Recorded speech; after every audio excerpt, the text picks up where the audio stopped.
विद्यार्थी मित्रांनो, आज आपण एका खेळाडूची माहिती सांगतोय तुम्हाला। ती खेळाडू आहे बॅडमिंटनमधली प्रसिद्ध खेळाडू पी.व्ही. सिंधू। कोणी ओळखतंय का तिला? पी.व्ही. सिंधूला कोणाला माहिती आहे? बॅडमिंटनमधली प्रसिद्ध खेळाडू पी.व्ही. सिंधू। तर पी.व्ही. सिंधूने 2016 मध्ये भारतातर्फे बॅडमिंटनचं प्रतिनिधित्व करत ऑलिम्पिकमध्ये फायनलला रजत पदक म्हणजे सिल्वर मेडल पटकावलेलं होतं। पण तिची जेव्हा मुलाखत घेण्यात आली तेव्हा तुम्ही हे कसं साध्य केलंस, तर तेव्हा तिने सांगितलं की मी बॅडमिंटनची प्रॅक्टिस वयाच्या 6व्या वर्षापासून करत होते। म्हणजे वयाच्या 6व्या वर्षापासून मी दररोज शाळा भरायच्या अगोदर बॅडमिंटनच्या प्रॅक्टिससाठी एका विद्यालयामध्ये प्रवेश घेतला होता। मग तिथे जाऊन मी अगोदर 3 तास प्रॅक्टिस करायचे। ती प्रॅक्टिस झाल्यानंतर मी शाळेमध्ये जायचे। नंतर शाळेतून आल्यानंतर शाळेचा अभ्यास करून परत प्रॅक्टिस करायची। म्हणजे असं मी प्रॅक्टिस करत आणि शाळेचा अभ्यास सांभाळत प्रॅक्टिस केली आणि आत्ता कुठे मला हे यश प्राप्त झालेलं आहे। आणि मग सध्या तुम्ही काय प्रॅक्टिस करता? सध्या तुमचा दिनक्रम काय आहे प्रॅक्टिसचा, बॅडमिंटनचा? असं जेव्हा त्याला विचारण्यात आलं तेव्हा तिने सांगितलं की मी सकाळी अगोदर बॅडमिंटनसाठी जे आवश्यक व्यायाम आहे ते करते, दुपारी बॅडमिंटनचा सराव करते आणि संध्याकाळी परत जे काही माझ्यामध्ये कमतरता आहे ते स्किल्स सुधारण्यासाठी परत व्यायाम करते आणि बॅडमिंटनचा सराव करते। असं पूर्ण दिवसभर मी माझं जे लक्ष आहे, पूर्ण माझा दिनक्रम आहे तो फक्त आणि फक्त माझ्या खेळावर लक्ष केंद्रित करते। तेव्हा कुठे आज मला हे यश प्राप्त झालं आहे।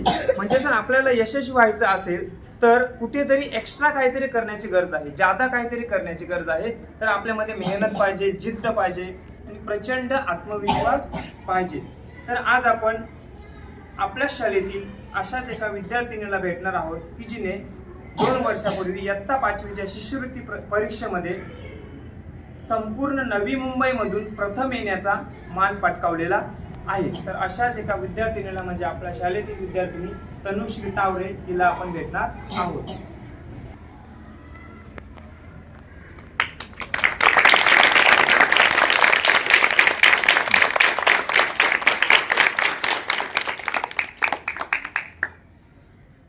ही तनुश्री टावरे हिने 2 वर्षापूर्वी महाराष्ट्र शासनातर्फे घेतल्या जाणाऱ्या 5वी शिष्यवृत्ती परीक्षेमध्ये संपूर्ण नवी मुंबईमधून प्रथम क्रमांकाने येण्याचा मान मिळवला आहे।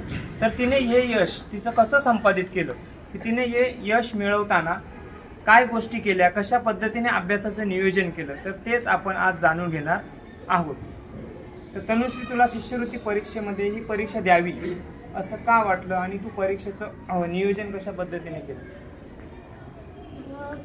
कारण जर आपली चूक झाली, आपण पास नाहीच झालो तरी प्रयत्न करायला काय हरकत आहे।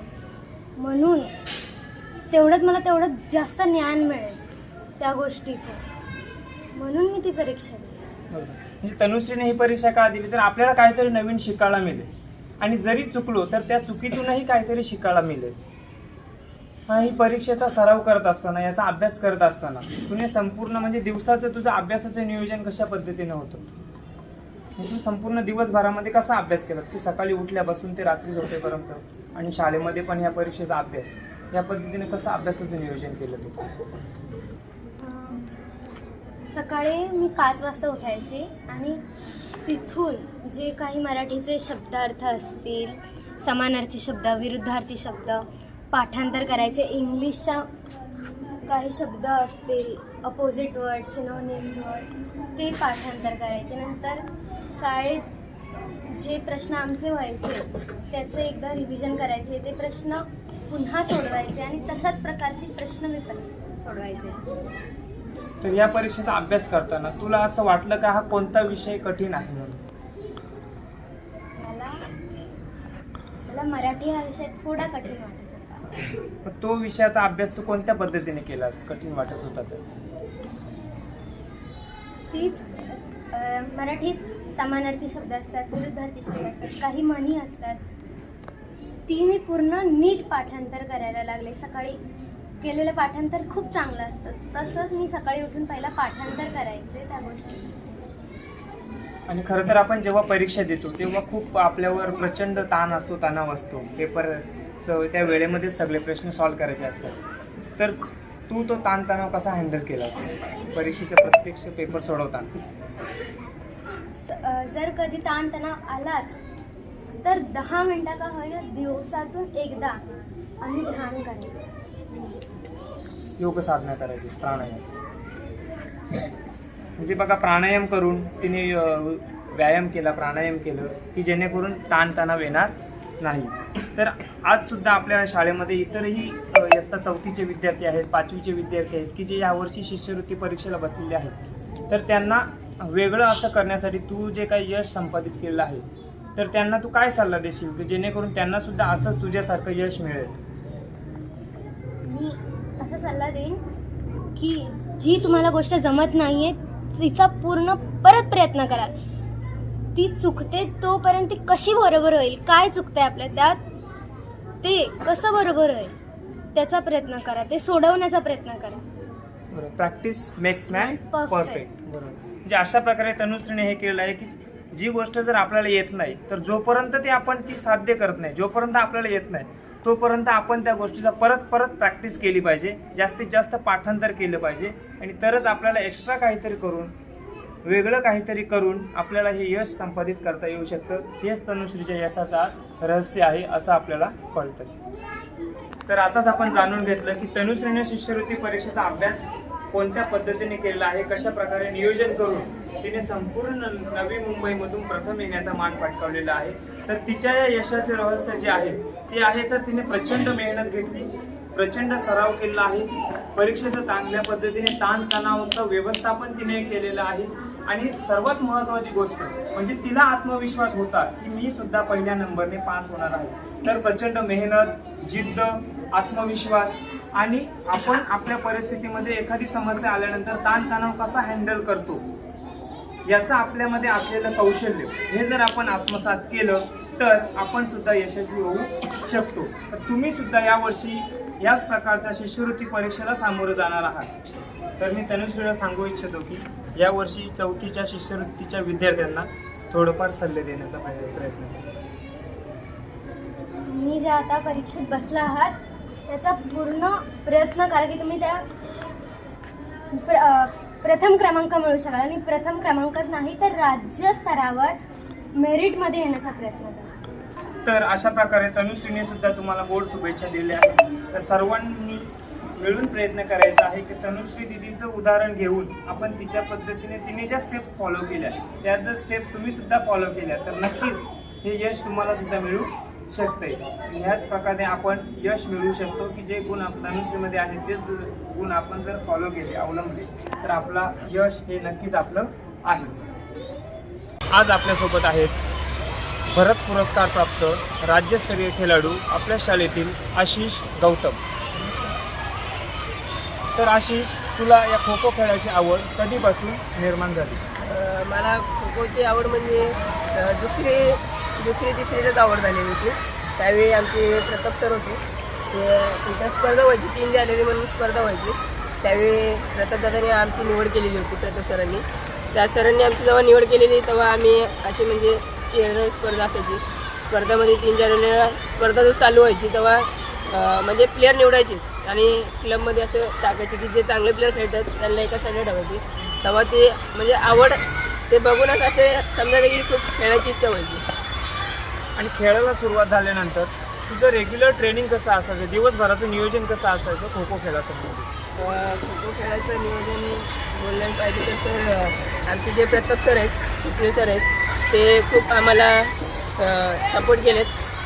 सकाळी प्रॅक्टिस घ्यायला यायचे, संध्याकाळी प्रॅक्टिस घ्यायला यायचे आणि त्यांच्या टाईम आहे त्या टायमिंगला आम्हाला ते बोलवायचे. त्यांचा टायमिंग जरा असेल तर त्या टायमिंगला ते आम्हाला घ्यायला म्हणजे प्रॅक्टिस घ्यायला यायची. आणि त्यांचा तर खूपच आभार आहे की त्यांनी आमच्या मागं खूप कष्ट केले, मेहनत घेतली आमची. आणि आज तू एक राज्यस्तरीय खेळाडू म्हणून नावारूपास आलेला आहे. तर इतर खेळाडूंपेक्षा तू असं वेगळं काय केलंस की जेणेकरून तुला हे यश साध्य झाले? त्याच्या मागं तर माझं पण मेहनत आहे आणि माझ्या सरांचा मेहनत आहे आणि दादांचा मेहनत आहे. कारण की मी दादा लोक प्रॅक्टिस घेतल्यानंतर मी स्वतःचं म्हणजे प्रॅक्टिस करतो, इंडिव्हिज्युअल प्रॅक्टिस. आणि इंडिव्हिज्युअल प्रॅक्टिस बोललं तर काही लोक लगेच जातात की घरला सुट्टी दिली जावं म्हणून, आणि त्याच्यानंतर मी इंडिव्हिज्युअल प्रॅक्टिस चालू केली. दादा लोकांनी पण बोलले की इंडिव्हिज्युअल प्रॅक्टिस करत जा. जेव्हा 2 टाईम करायची, मी 3 टाईम येऊन प्रॅक्टिस करायचो इथं, आणि 3 टाईम करायचं म्हणजे त्याच्यामागं माझ्या दादा लोकांचा, सर लोकांचा आणि अख्ख्या वियंकरा मंडळाचा सपोर्ट आहे आणि शाहू पॅन्टरचा सपोर्ट आहे. बघ, आता एक खो खो खेळाडू म्हणून एखाद्या खेळाडूला खेळासाठी प्रचंड फिटनेस लागतो, तसा आहारही घ्यावा लागतो. तर त्याच्यासाठी तुझं आहाराचं नियोजन कसं होतं? त्याच्या मागं मला इंजुरी झालेली होती त्यावेळी नॅशनलला जायच्या अगोदर, आणि त्याच्या मागं आमच्या गौतमी ताई आहे, त्यांचा खूप मोठा सपोर्ट आहे. आणि एक फिजिओथेरपी म्हणून मॅडम होते, डॉक्टर मॅडम, त्यांनी पण खूप आम्हाला सपोर्ट केला. त्या इंजुरीमध्ये त्यांनी आम्हाला काढला. आणि त्यावेळी आमच्या मामा, आमचे सुधाकर मामा जे लाटके, आम्ही त्यांना मामा बोलतो, कारण की ते मामाने पण खूप आम्हाला सपोर्ट केला. प्रॅक्टिसच्या वेळी ते आम्हाला कधीच नाही म्हटले. जेवण बिवण वगैरे सगळे त्यांचं, म्हणजे जेव्हा बोललं तेव्हा त्यांनी खूप नियोजन करून दिलं आम्हाला खायला प्यायला. आणि तेवढंच बोललं तरी मामासाठी खूप कमी आहे, कारण की ते आम्हाला ग्राउंड अवेलेबल केलं आहे, सगळं अवेलेबल आहे इथं, म्हणजे की असं काहीच गोष्टीचं कमी नाही की आम्हाला कमीपणा करून दिलं मामाने. तर आताच नुकत्याच झालेल्या डिओसो स्पर्धांमध्ये आशिषच्या नेतृत्वामध्ये शाहू महाराज विद्यालयाच्या टीमने महाराष्ट्रामध्ये द्वितीय क्रमांक पटकावलेला आहे. तर आज जे इतर खेळाडू खो खोची प्रॅक्टिस करतायत, तर त्यांना तू काय सल्ला देशील? काय नाही, यावर्षी आम्ही द्वितीय क्रमांक मारलेत, आणि येणाऱ्या पुढच्या वर्षी जरी आम्ही प्रयत्न करू, कारण की प्रथम क्रमांक पटकवणारं असं कोणी नाही म्हणजे करू शकतो, कारण की त्याच्यासाठी मेहनत लागते खूप, आणि मेहनत केल्याशिवाय पर्याय नाही त्याला. आणि मेहनत केलं तरच आपण काय करू शकतो, नाही तर मग त्याला पर्याय नाही. तर मेहनत केलं तरच आपण, कारण की एकामुळं संघ जिंकणं म्हणजे खूप अवघड आहे, एकामुळं किंवा दोघांमुळं.